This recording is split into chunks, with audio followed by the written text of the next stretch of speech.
Welcome to Choice Classic Radio, where we bring to you the greatest old-time radio shows. Like us on Facebook, subscribe to us on YouTube, and thank you for donating at choiceclassicradio.com.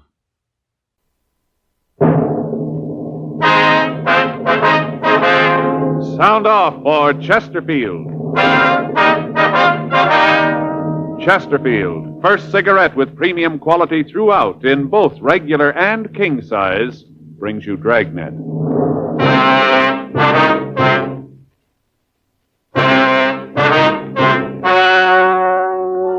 Ladies and gentlemen, the story you're about to hear is true. The names have been changed to protect the innocent.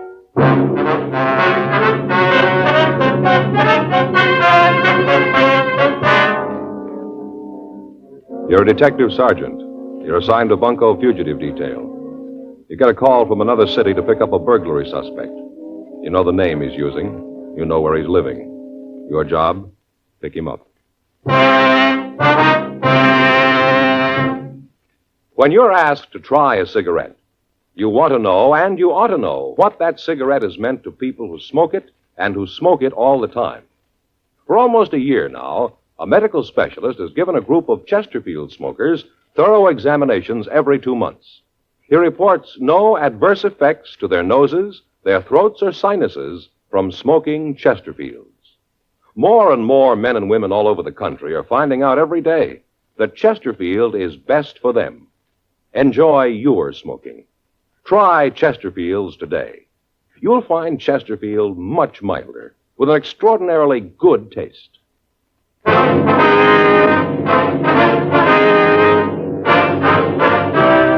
Dragnet, the documented drama of an actual crime. For the next 30 minutes, in cooperation with the Los Angeles Police Department, you will travel step by step on the side of the law through an actual case transcribed from official police files. From beginning to end, from crime to punishment, Dragnet is the story of your police force in action.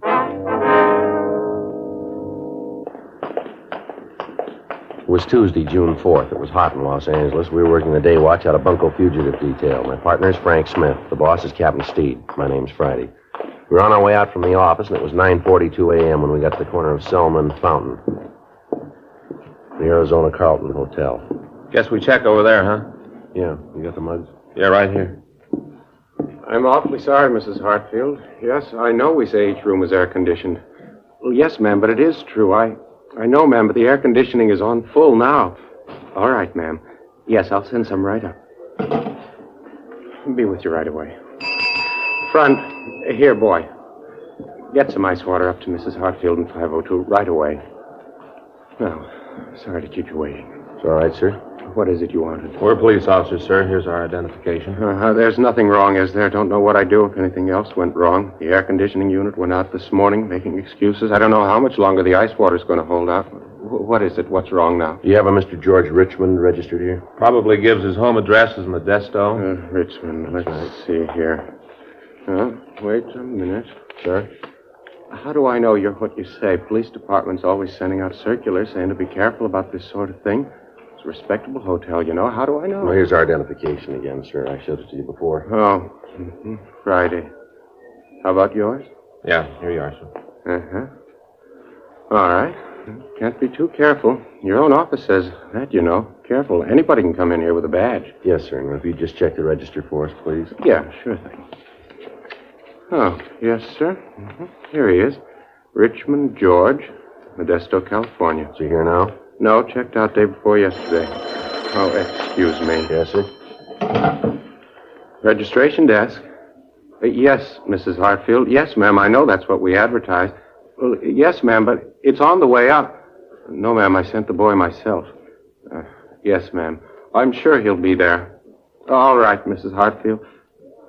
Yes, ma'am. I may quit. Now, what was it you wanted with Mr. Richmond? Well, you said that he moved out, huh? Yes, bag and baggage day before yesterday. You leave any forwarding address? No, I talked to him when he left. Didn't say a word about where he was going. Was there anyone in the hotel he was especially friendly with? Anybody who might know where we can reach him? No, kind of kept to himself. Nice fella.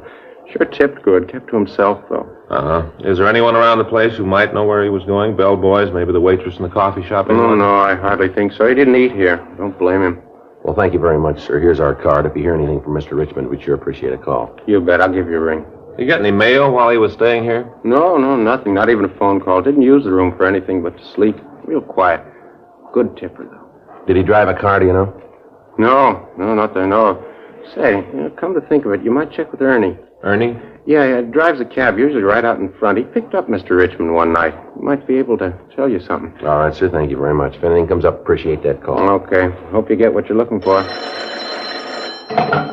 Registration desk?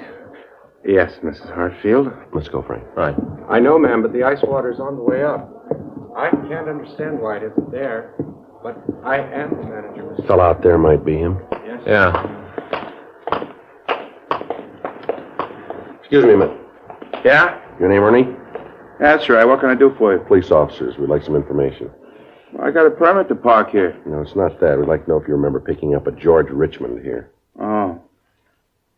Richmond, huh? Yeah, that's right. Richmond. No, name doesn't make any bells ring. What's the guy look like? You got those mug shots, Frank? Oh, yeah. Here you go. You a cop, too? Yes, sir. I'm an officer. Yeah. You kind of look like one. Is this the guy? Yes, sir, that's him. You remember picking him up? Yeah, seems I've seen him before. Yeah, good tipper. Yeah, I picked him up, let's see, a couple days ago. Drove him downtown. Sure, downtown. Remember where you took him?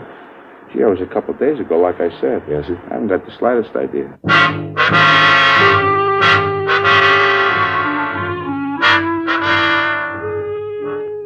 10:07 a.m. We continued to talk to the cab driver. He was sure that he'd picked up George Richmond on Sunday night, but he was unable to tell us where he'd taken the suspect. We drove back downtown and checked with the cab company. On the driver's waybill, we found that he'd made 3 pickups that night from the hotel on Fountain Avenue. The first stop listed was a large cafeteria in downtown Los Angeles. We checked with the cashier. She was unable to identify the mugshots of Richmond. The second stop was a large apartment out on Wilshire Boulevard. We checked the manager of the place, and she told us that she didn't recognize the name. We showed her the mugshots of Richmond, and she said that she thought she'd seen the man 2 weeks before. When she asked him what he wanted, he said that he was looking for a Miss Norman. Because of the way he'd acted, the landlady hadn't told him that there was a tenant by that name living in the place. She gave us the apartment number of the Norman woman, and Frank and I went up to see her. Want to try it again? Yeah. Who is it? Police officers. What? Police officers, we'd like to talk to you. Just a minute.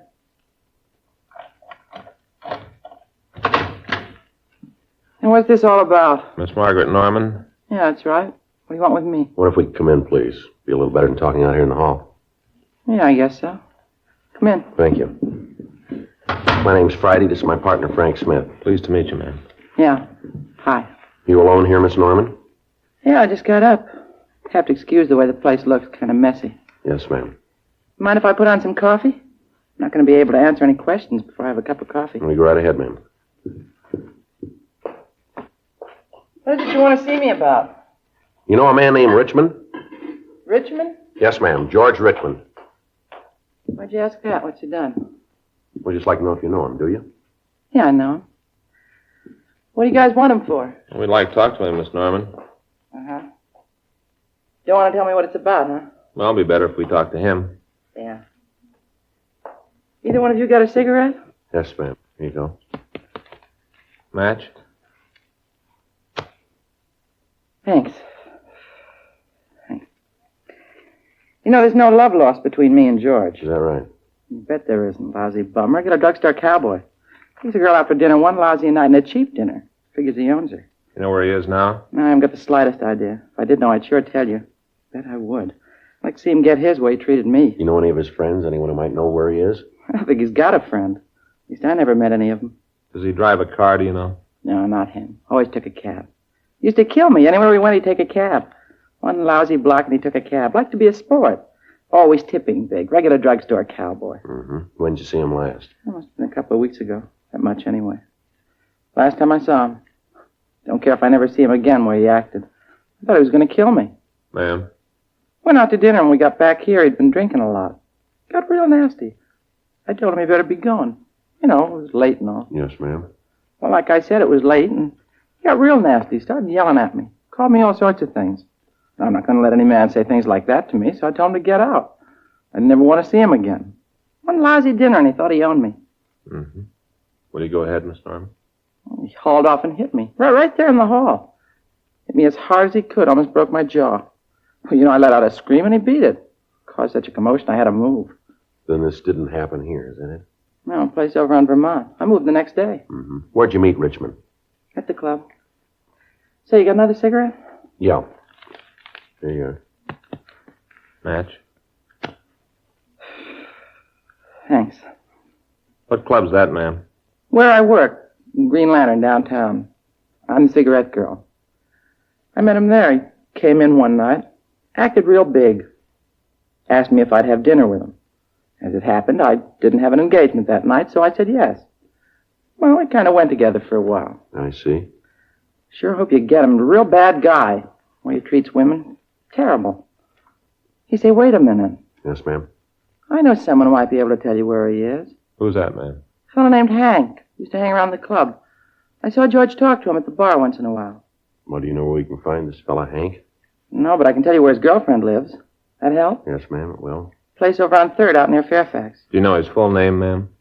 Gee, I gotta think about that. Let's see. Jeanette, that's the girl. Jeanette introduced him as Palmer. That's it, Hank Palmer. I don't know about him, though. What's that, Miss Norman? He's a real mean one. Kind of quiet, not like George. George likes to shoot his mouth off, but Hank is quiet. He's trouble, though. Ma'am? Well, one night we went up to Jeanette's for a couple of drinks. Hank took off his coat. That's why I say he's rough. Yeah. Sure. Carries a gun.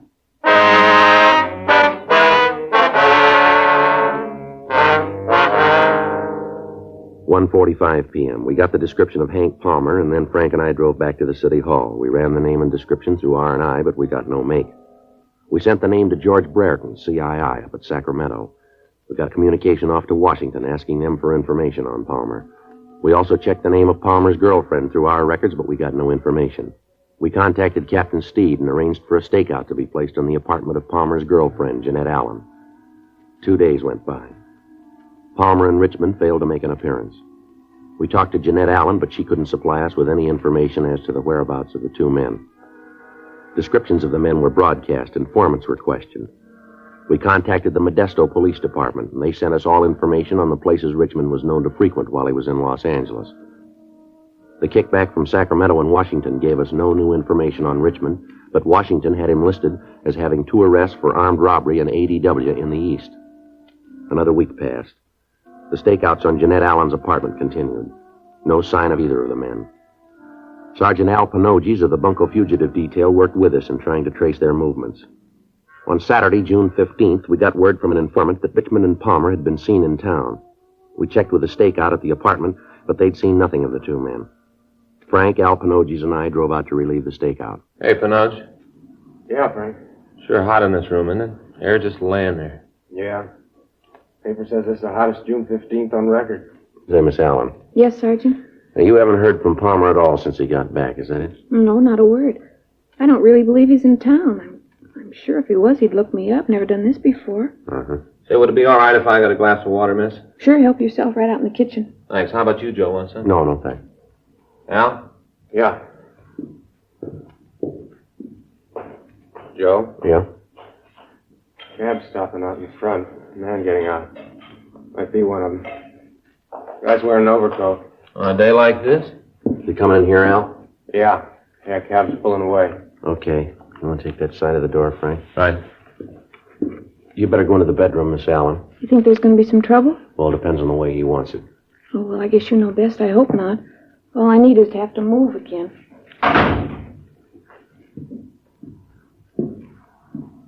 Somebody in the hall. He's stopping. All set? Right. Who are you?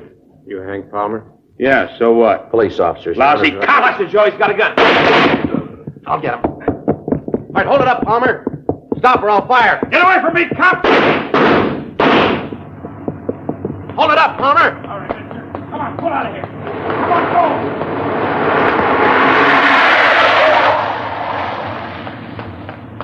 Get in a call, Frank. Gray Mercury. License number's 1S69105. Right. Better call an ambulance, too. What? Pinoges. He's hurt bad.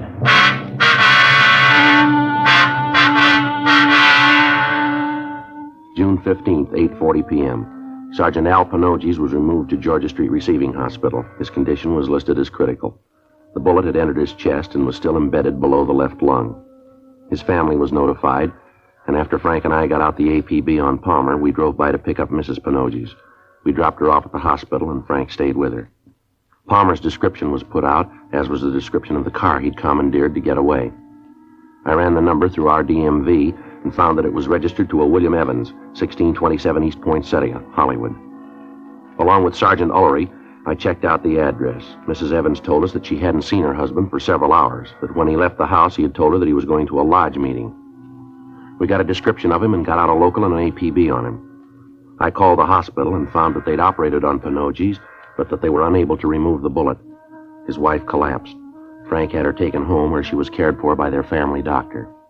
12:46 a.m. A radio car out in Chatsworth picked up Evans. He told them that Palmer had forced him at gunpoint to drive him to the valley. There, he'd forced Evans from the car and driven off. Evans couldn't give the officers any idea of where the suspect might have been headed. 2 hours later, the car was found abandoned on Spring Street. It was placed under surveillance, and a dragnet of the downtown area was started. Metro Division assigned 20 teams of men to make a block-by-block search of the vicinity. The details at the bus stations and at the airports were alerted. 4:12 a.m. I got a call from Frank, and I drove over to Georgia Street Receiving Hospital. Hi. How's it going? I'm good. Just saw the doctor. Well, how's Al? He just died.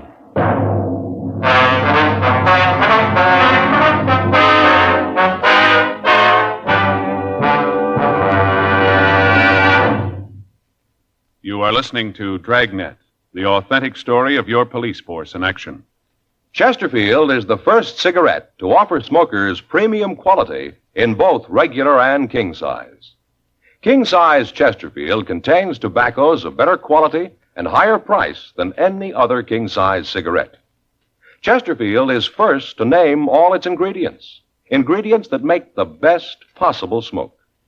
And Chesterfield gives you this scientific report.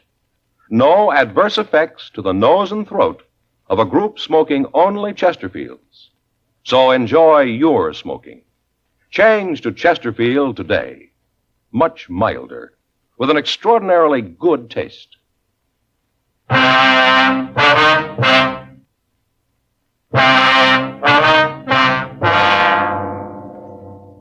When an officer is first accepted by the police force, he spends 13 weeks at the police academy. In that period, he learns the basic fundamentals of being a peace officer. On graduation from the academy, he is assigned either to traffic or to a tour of duty in one of the city jails. Then, depending on his aptitude and the way he conducts himself in the field, he's checked on for possible transfer to one of the detective divisions as an investigator. By the time a police officer gets his assignment to the detective bureau, he's become a professional troubleshooter. He knows how to handle himself, and he knows how to treat the lawbreaker. He's on call 24 hours a day, 7 days a week, and he wears a gun. When a hoodlum shoots a police officer, he's showing society that he has no regard for the law, and at the same time, he is announcing that he will not hesitate to kill an unarmed citizen. Sergeant Alfred Pinoges had been a policeman 14 years. He'd begun in traffic and then had been transferred to the juvenile division. From there, he went to homicide detail and then to bunco fugitive division. He was a professional peace officer, and he'd been murdered. He gave his life to protect the people who paid his salary, the taxpayers. His killer was still at large, and we had to find him. The search of the downtown area was intensified, but it netted us nothing. Frank and I checked the immediate area around the abandoned car. In talking to the people in the vicinity, we found a newsboy who had seen Palmer park the car. He said he was unable to tell us where the man had gone, but he said that he thought he might have gone into a bar near the corner. We checked the place, but the bartender was unable to give us any information. 2 days passed. We rechecked the known hangouts of the two men. Neither of them had been seen. Tuesday, June 18th, we got word that Palmer had been seen entering an apartment house on South Alvarado. 10:14 a.m. Frank and I drove over to talk to the landlady. Palmer and Richmond. No, I don't think I know them. What if you take a look at these pictures, Mrs. Holbrook, see if you recognize them? Sure. There you are. He's a mean one. Haven't seen him, though. This one. Ma'am? This one. I know him. Which one's he? Well, that's Richmond. No, that's not his name. Told me it was Reichman. Said it was John Reichman. Lives up in 206, that's in front. Is he in now, ma'am? No, he went out this morning early. First time in a couple of days he went out early. You expect him back soon? Oh, I don't know right off. Might be. I don't generally know when they're coming back. Don't keep tabs on them, you know. Them? Yeah, tenants. A nice bunch, most of them quiet. Had a full place last 2 years. Uh-huh. How long is this, Reichman? Yeah, that's it, John Reichman. How long's he been here? Oh, he's kind of new. He took over the room from a friend of his. Yes, ma'am. Does he have any friends in the building? Anyone that he sees quite a bit of? Well, now, there's a girl in 306. He sees quite a bit of her. Oh, who's that, Miss Holbrook? That'd be Barbara McIntyre. Nice girl. Dancer. Works downtown at one of the clubs. She in now, would you know? Oh, she should be, yes. Hardly ever gets up much before noon. Hardly ever. She works late, you know. Yes, ma'am. Does Richmond drive a car? Richmond? Oh, dear, now. Well, I don't know. I don't think so. Seems like he's always coming home in a cab. Comes in at all hours. I don't think he's going to last here. Why do you say that, ma'am? 'Cause I don't think he will, that's all. Plays the radio late, makes noise, you know. Then there was a fight. The girl didn't want to do anything about it, but I certainly think she should have. Oh, what's that about, ma'am? Oh, one night, let's see, it must have been about a week ago. Reichman or Richmond or whatever his name is came home and he was, well, he'd been drinking quite a bit, you know. Yes, ma'am. Well, he went up to the girl's apartment and they had an awful brawl. Screaming and yelling, an awful brawl. I went up and asked her if there was something I could do, but she yelled through the door and said no, that everything was all right. Of course, it wasn't. Ma'am? Well, the next day, the poor thing had a black eye that just wouldn't stop, all bruised up. Had a bandage right here on her forehead. Must have hit her awful hard. No, sir, I don't think he's going to last. Mm-hmm. And you're pretty sure that you haven't seen this other man, though, are you? Well, let me see that picture again. Mm-hmm. This one? No, I'm positive I never saw him. Of course, that don't mean he wasn't here. Ma'am? Well, like I said, I don't pay much attention to them. They pay their rent, and I don't bother them. They come and go as they please. Say, what do you want them for? Is it about that, Mr.? Richmond? Yeah, is it about him beating up that poor girl? No, ma'am. I should have known about him. No, sir, he ain't going to last long around here. I wonder if we could see his room, Mrs. Holbrook. Well, I guess it's all right. I'll get the key. All right, ma'am, thank you.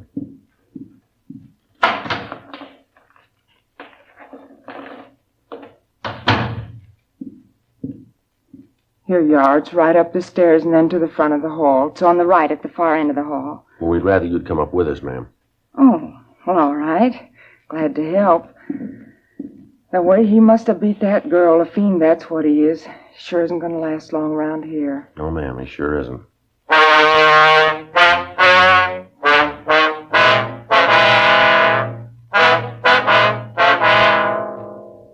Before we looked at Richmond's apartment, we tried to check with his girlfriend. We found that she wasn't in. The manager let us into her apartment, but we found no indication where she might have gone.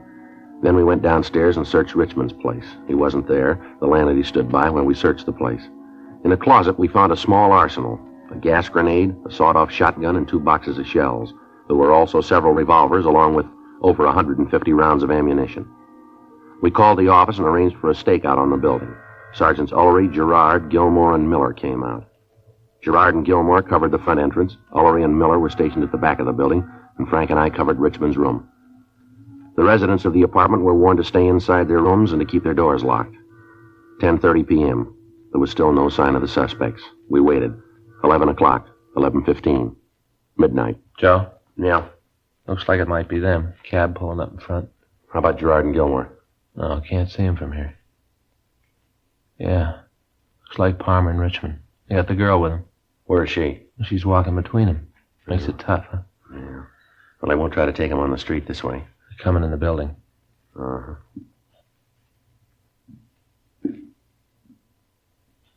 They should be here pretty quick. Yeah, figures if they're coming here. Upstairs. Girl's apartment, huh? Sounds like it. Wonder if they went in with her. We'll just have to wait. Wait a minute. Somebody outside there in the hall. Yeah. Hold it. I don't feel right, I tell you. It's too quiet. Something's up. All right, mister, let's hold it. Cops, George, beat it! Go! All right, give it up, Palmer! Well, they made the street. Gilmore and Gerard should get him. Get that car, Joe. Let's go. Looks like they're in that store. You want to cover me while I try to get over there? All right, take it easy. Right. You all right, Frank? Right. All right, I'm coming over. I'll cover you. You see Gilmore and Gerard? Yeah, they're behind the Buick over there. Come on out of there. Richmond, Palmer, come on. Throw the guns out. You come in and take us, cop? Give it up, Richmond. You're at a dead end. There's no way out of there. And we'll make one. They're coming out, Joe. Okay, I quit. You got Richmond, I quit. Now don't shoot anymore. Please don't shoot anymore. You won't shoot anymore, will you please? Throw that gun out here. Come on. All right. Here it is.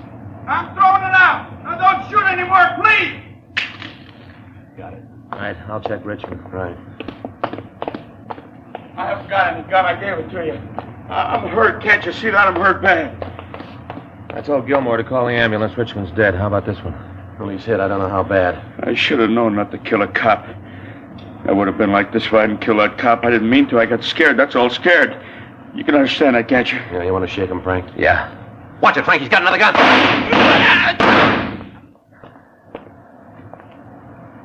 You all right? Yeah. Palmer? Palmer. I'll check him. How about it? He's dead. Look here, Joe. What's that? Had these in his pockets. Must be 50 or 60 rounds of ammunition there. Yeah. Doesn't look like he was ready to quit. He was ready.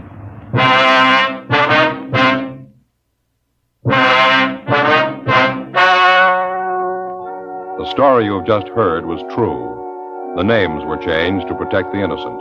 On July 26th, an inquest was held in the coroner's office in and for the county of Los Angeles. In a moment, the results of that inquest. Now, here is our star, Jack Webb. Thank you, George Fenneman. Friends, every day more and more people are changing to Chesterfield and finding Chesterfield is best for them. One reason for this is premium quality. Chesterfield is first to give you premium quality in both regular and king size. Another reason, Chesterfield gives you this scientific report. No adverse effects to the nose and throat of a group smoking only Chesterfield. I smoke an average of 2 packs a day, and I'm convinced Chesterfield is best for me. Try 'em, regular or king size. I think you'll find Chesterfield is best for you.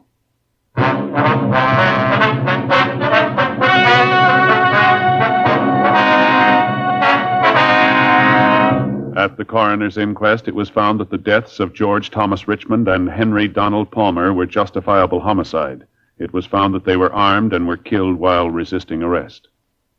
You have just heard Dragnet, a series of authentic cases from official files. Technical advice comes from the Office of Chief of Police W.H. Parker, Los Angeles Police Department. Technical advisors Captain Jack Donahoe, Sergeant Marty Wynn, Sergeant Vance Brasher. Heard tonight were Ben Alexander, Joyce McCluskey, Paul Richards. Script by John Robinson. Music by Walter Schumann. Hal Gibney speaking.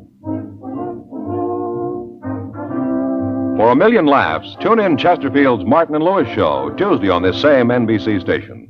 And sound off for Chesterfield's, either regular or king size. You'll find premium quality Chesterfield much milder. Chesterfield is best for you. Chesterfield has brought you Dragnet, transcribed from Los Angeles. Ladies and gentlemen, wherever and whenever people need help, the Red Cross answers the call. When a flood-stricken family needs shelter, when a crippled child must learn to walk and play, and when a wounded soldier needs blood, the Red Cross is always there.